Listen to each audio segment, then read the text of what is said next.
Welcome to an extra special version of my daily vlog.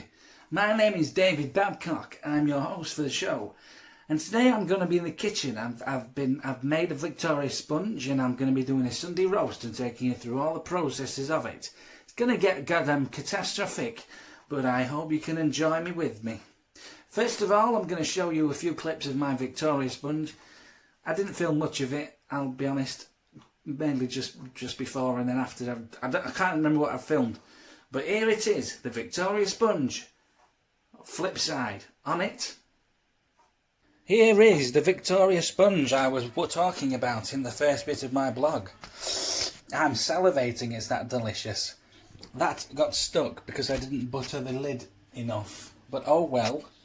There's some buttercream, and there is some melted chocolate. Not traditional, I know, but I've got no jam. Oh yeah, baby. Yeah, let's zoom in for the finished product. And there is the finished project. With butter frosting, what is it? Frosted butter, whatever. Butter icing, frosting, I don't know. And some chocolate in there as well. Can't wait to take a bite of it. Delicious. Wasn't that exciting? A Victoria sponge, who'd have thought it? So now I'm going to take you through the process of making the most delicious Sunday roast ever made. This is veg prep. First of all, let's go to the veg prep. So on the chopping board we have some carrots, some potatoes that have seen better days. I'm going to be using some curly kale. I've got some broccoli that's seen better days. And that's it for the veg, I think. Let me just think. Yeah, that's it. So, let's get on to a high-speed montage of me preparing these vegetables. Let's go.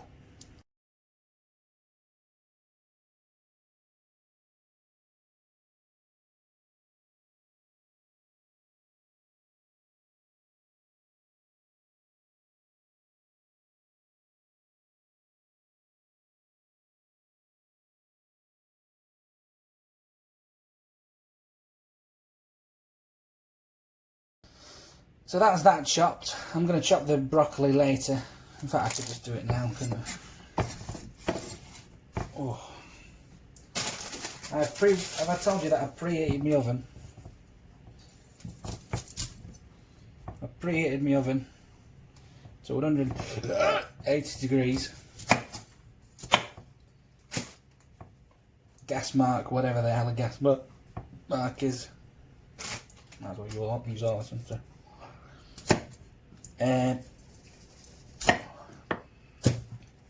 Some people use this, but I just chuck it in the bin.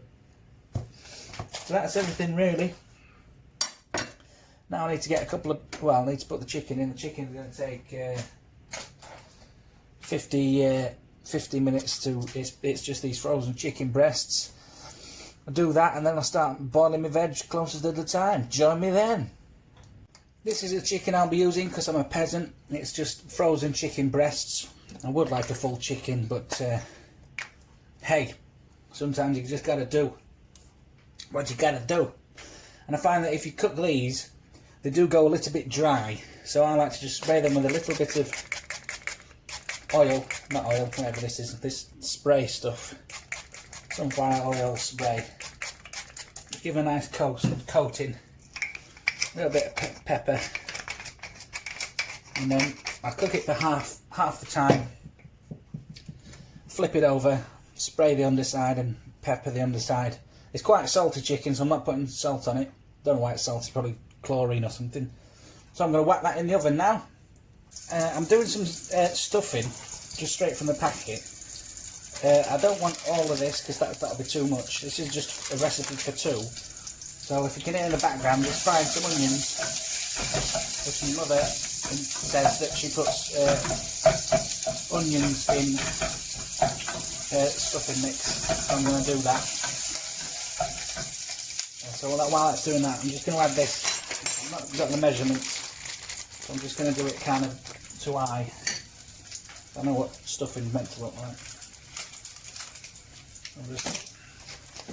Just needs to be like a bit of a paste. I wouldn't see that, can you? You're right.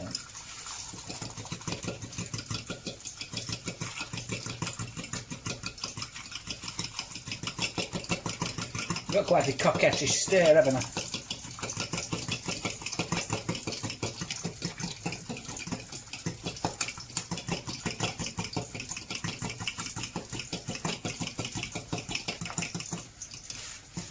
Nearly at half a pack. Getting thicker now, look. It's getting there.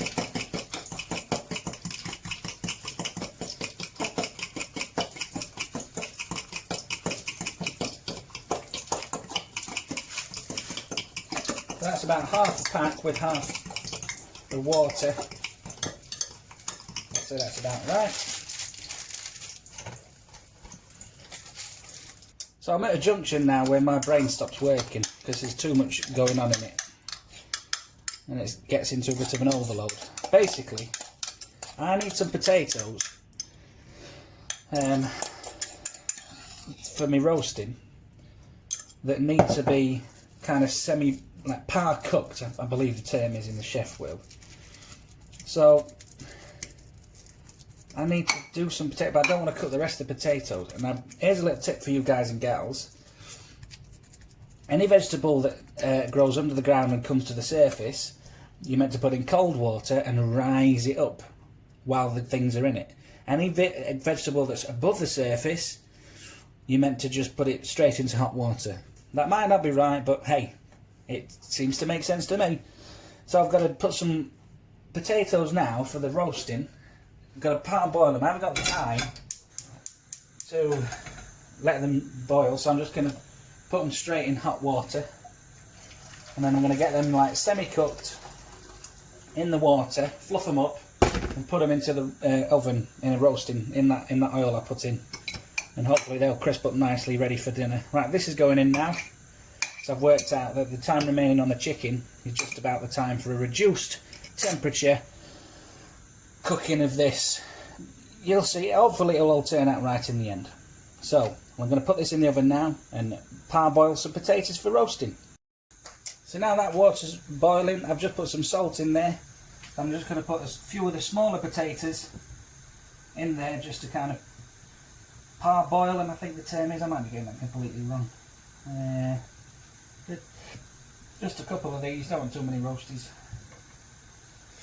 Splosh these in, probably scald my bloody hand. I'm just going to cook them for a little bit and then drain them off, shake them in the colander to get a nice fluffy coating and put them in the fat to make roast potatoes. Bubbling away nicely. So there are the roasties. I've given them a nice scaboodle round to get some fluffiness. Now I'm just going to get the hot oil out of the oven. A very precarious process. Oh, mama. That is very dangerous. I don't like it so. I'm going to pop them in the fat. Safely from a distance. Oh, Jesus Christ. Roast away, my lovelies. This is probably not the safest way of doing it. But who cares? This is the Babcock way. You know the ferocity, oh that one's split. Ferocity of the oil is calm now because the potatoes is cooling the temperature. And now I'll pop that back in the oven and pray to God that it's done in time. Now it's time to put the potatoes on. Remember, it's just cold water. Probably a mistake because I'm going to get all my timings wrong. I've only got half an hour until my chicken's done, but I'm hoping that'll be done. The carrots I'll put in probably halfway through this cooking time. And then the broccoli right at the last minute so it stays nice and tender. Sorry, I forgot to say carrots are going in now. Carrots are going in to rise with the temperature. They've been cut quite thinly these, so I'm hoping that aids in the cooking. And then when the water's hot enough, a little tip for you when you're cooking veg, veggie stock cube. Pop it in there and it's going to suck up all that flavour and make them extra tasty. Loving it! The good news is my potatoes are going like a madder now. My carrot is coming in up to temperature, and I've just put the stock cube in. See that kind of yellowish? That's the stock cube working its magic, sucking it all in. So now we're just waiting for everything to cook. Turn that down.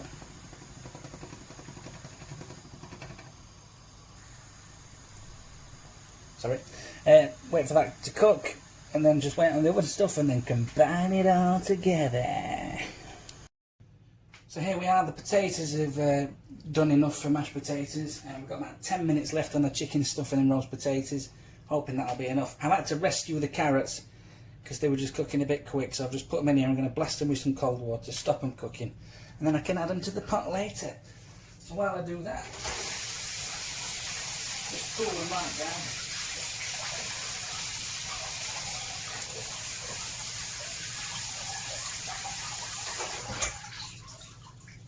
That's then cooled. I'm going to teach you how to make mashed potato, god damn it. First of all, get your masher and mash the shit out of your potatoes. Don't want no lumps. Ideally you'd have a potato ricer,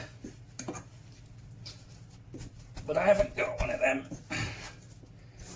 I'll have to use brute force. These aren't as cooked as I thought they were. Now I've got this milk out.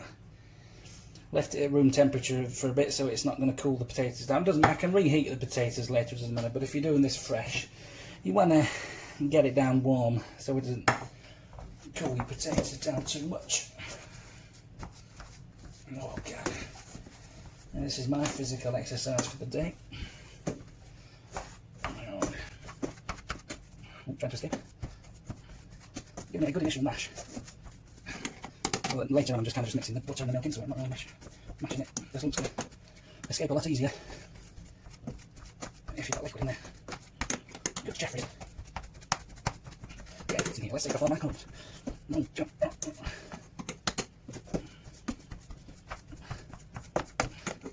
Okay. Oh my god. Oh.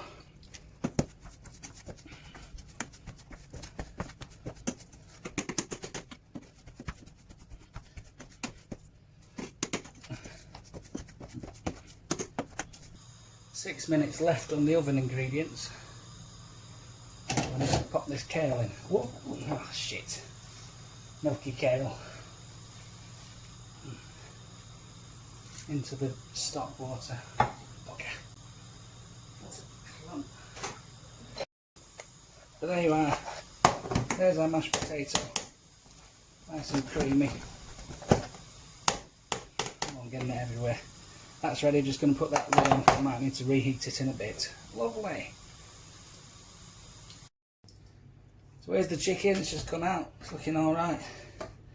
Just going to do a little carve job on it. Not really much of a muchness really with this kind of chicken, it's just basically just frozen chicken really. It's not sexy in any way. There we are, the finished project. Let me tuck in. Delicious.